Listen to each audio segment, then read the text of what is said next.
Well, I mean, that's kind of a loaded question. I think, there was a lot of things that transpired. This wasn't, a draft day thing, This was, started with a conversation in February at the season ended. And I just expressed, my desire to be more involved in conversations that directly affected my job.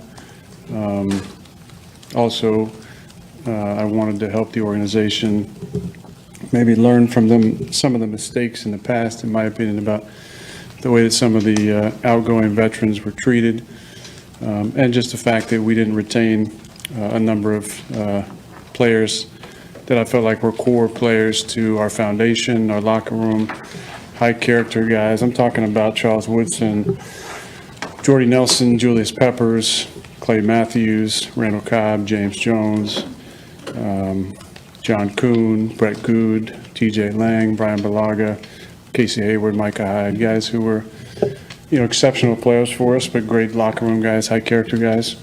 Many of them who weren't offered a contract at all, or were extremely lowballed, or were, maybe in my opinion, not given the respect on the way out that guys of their status and stature and high character deserved.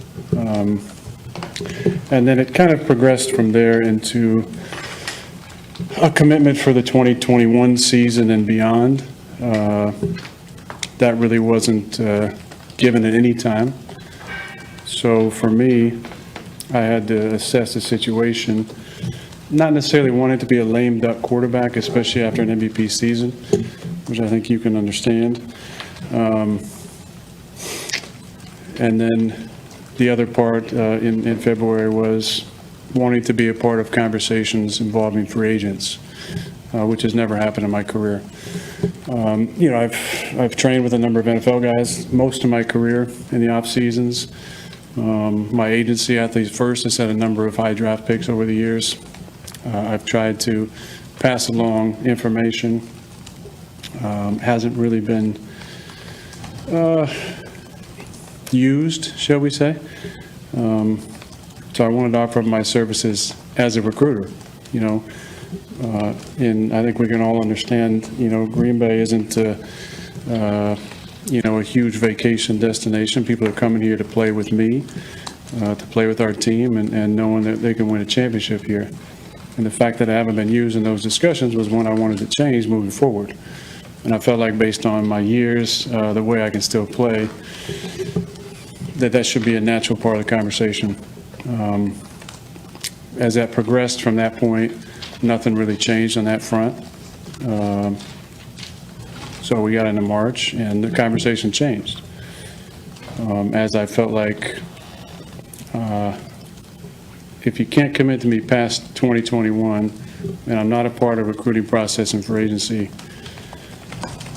if I'm not a part of the future, then instead of letting me be a lame duck quarterback, if you want to make a change and move forward, then go ahead and do it. That obviously didn't happen. Like I said, it wasn't a draft day thing. There were conversations for a number of months leading up to that. Post the draft, I think what basically happened was then they said, we'll give you some money now. Let's see if we can throw some money at you. I said from the start it wasn't about the money. Obviously, I didn't show up for the off-season program or mini camp. To me, it was bigger than this. It was about trying to be a resource for the organization that I care about and love so much. So when the money came at me, the other part is, the backstory to that is, after the season, there was a part of me that did think that there would be conversation about an extension, based on my cap number this season, next season. It seemed natural based on the way I played to at least have a conversation about it. It wasn't a conversation, not until into May. And that to me seemed like an analogy that you guys understand. You guys have a fantastic year at work. You write some great stories. You go to your boss and say, I just had an incredible year. I think I deserve a pay raise or, some security. And the boss says, let's just see how it goes. A couple months down the line, you get another job opportunity, you go back to your boss and say, hey, I got this amazing job opportunity. And we say, whoa, whoa, whoa, whoa, whoa, no, we love you. We do want you to stick around. We do care about you. Just have the same feeling, and so, I said it wasn't about the money, and the way that felt, kind of just doubled down on that. Nothing really changed throughout the summer. There were obviously some developments in the last week or so, but I was really working on myself and my own mental state throughout the summer, and at various points deciding if I wanted to even keep playing. But the fire still burns, and I wanted to be on a football team, and we got some things figured out in the last few days, and I'm here. So along those lines, Let's go one at a time. Y'all get a chance. Does the Randall Cobb move, is that, not that's the answer, but does it show you that there's a step in the right direction from the organization's part to listen to you and respect your thoughts on personnel? Well, look, I'm really excited Randall's coming back. He's obviously a dear friend and a guy I still believe in that can really play. He falls into that category that I mentioned earlier of guys who left here, who were high character guys. It's the desire that I've talked about before to finish as a Packer. That's always been really important to me. And it's important to those guys as well. The guys I mentioned, I talked to the majority of them this offseason because I wanted to hear their experience and how they felt leaving the team and the way it went down. So I had all the information. And I think there's a sadness underneath it all. Obviously, there's a sadness when your career ends, but a sadness that things went down the way they went down for a team that they cared about and loved and put their bodies on the line for so many years. So to get Randall back is really special. It's something that I talked about back in February, wanting to bring in a true slot receiver.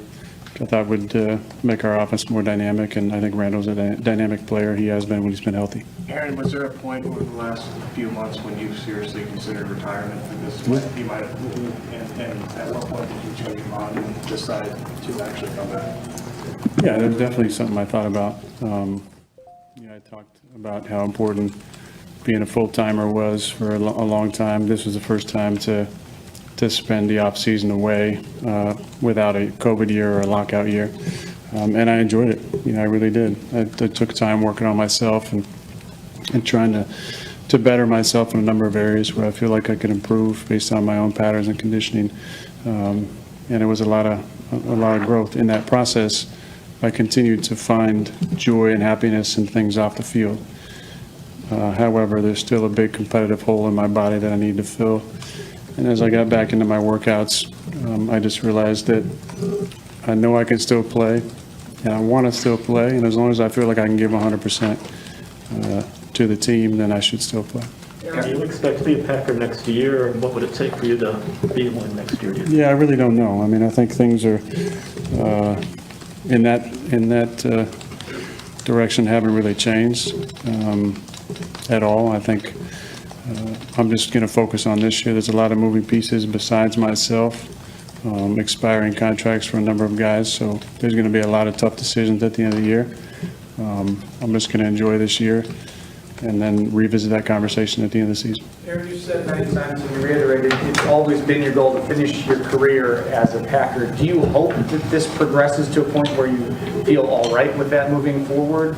You said focus on this year, but do you still stand by what you said year after year that you want to finish with that? I did, but as you recall, I said last year that there's some things that might be out of my hands at this point. And, based on them drafting my replacement, J-Lo last year, I think that kind of put things in motion. Based on the way the season went last year, there was nothing in last season that made me confident that I'd be back after 21 and maybe even not after 2020. Thought we could progress some of those conversations with maybe a greater commitment during the off season. Like I said, that really didn't happen, but that's why I just have to focus on this season. And I love this team. I love the fans, and the opportunity to play on Lambeau Field has been a dream come true. To be in my 17th season is really special. I don't take that for granted.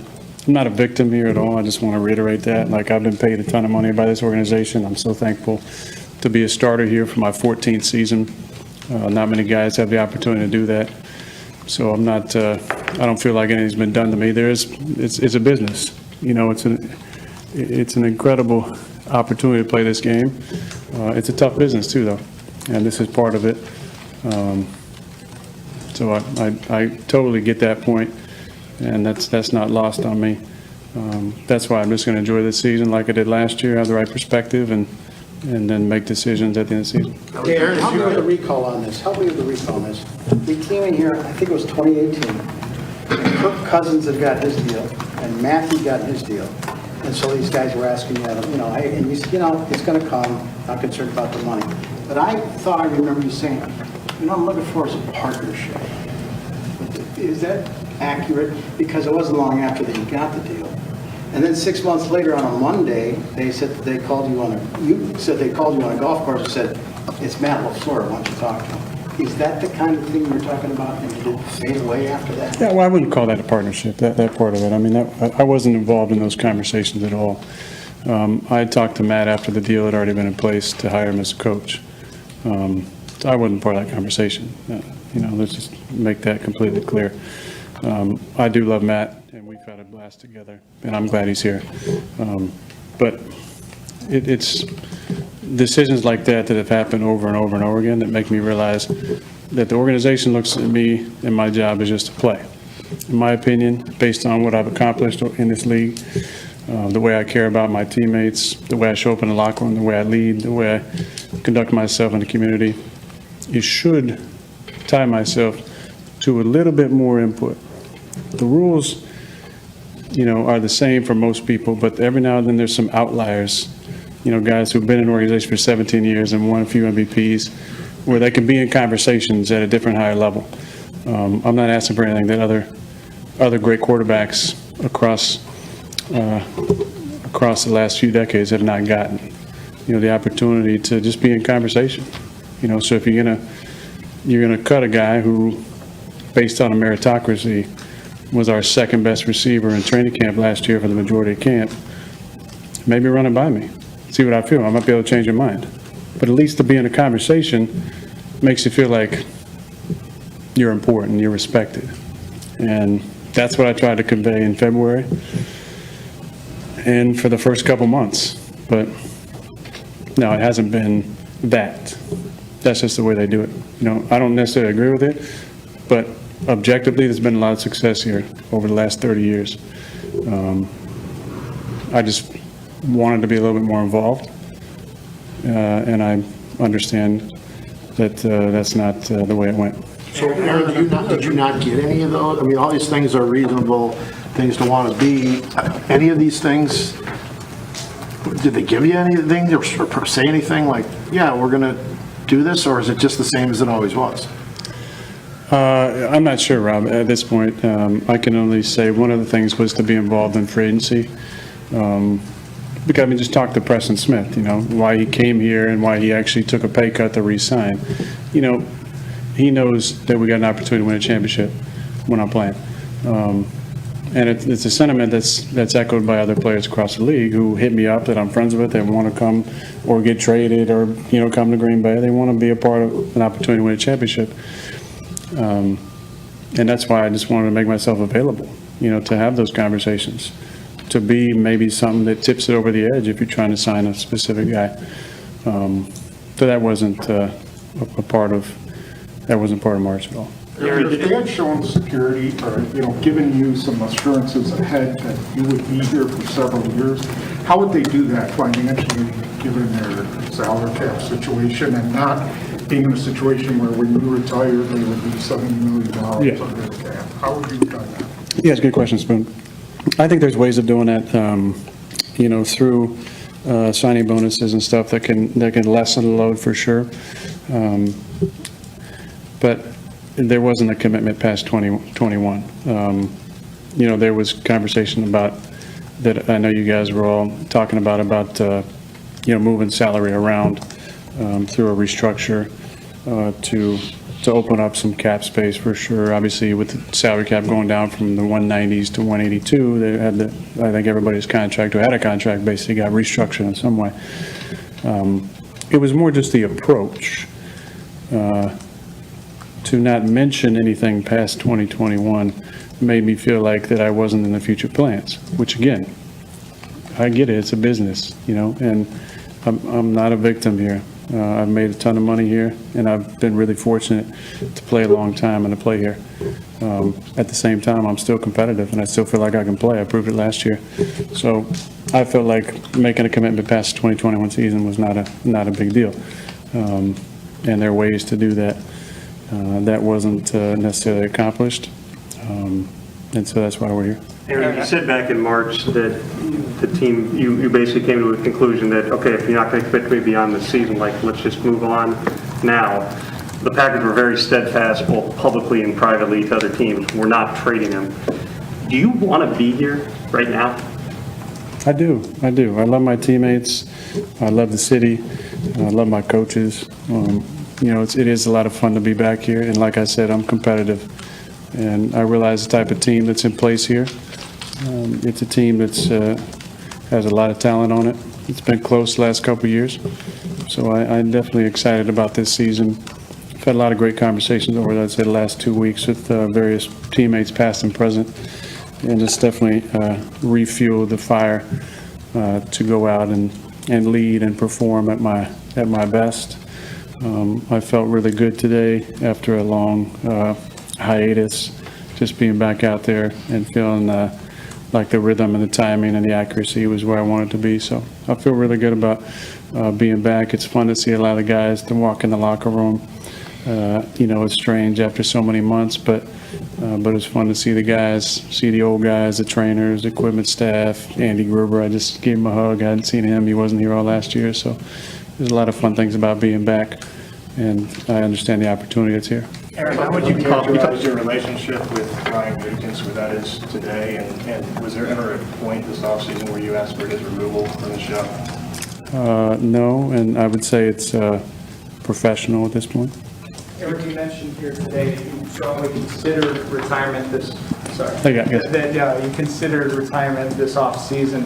For that to change in the last week, what transpired, and is it as simple as them doing something, going out and getting Randall Cobb to prove that it's not mere words to get you back in the building?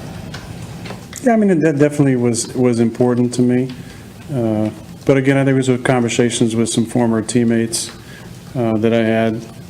A lot of those guys I mentioned are retired, and talking to them about their retired life and picking their brains about what it looks like was good for me. I also wanted to see how my body responded after some of the intense training over the last couple of months, and I felt really good. Anything, you talked about how that kind of refueled your fire, those conversations, anything that stood out, anything, I don't know if there's anything you want to share in that regard? No, I'm not going to share that. Aaron, there's been a lot here to digest, but one thing I'm not clear on, did you get the right to basically decide where you're going to play next year if you choose to play? No, that's not what I've been told to understand, no. Aaron, with all of these different reports that are coming out this offseason and some of the people speaking for you, what would you say was the biggest misconception about this entire process? That the media loves to make stories when there's not enough content to put out there. And look, I realize, there were times I could have said something, but I firmly believe that there is wisdom in silence. And also, I love this city, this organization, and I didn't want to get into a pissing match with a team that's employed me for 16 years, paid me a lot of money. I felt like handling things behind closed doors was the right way to do it.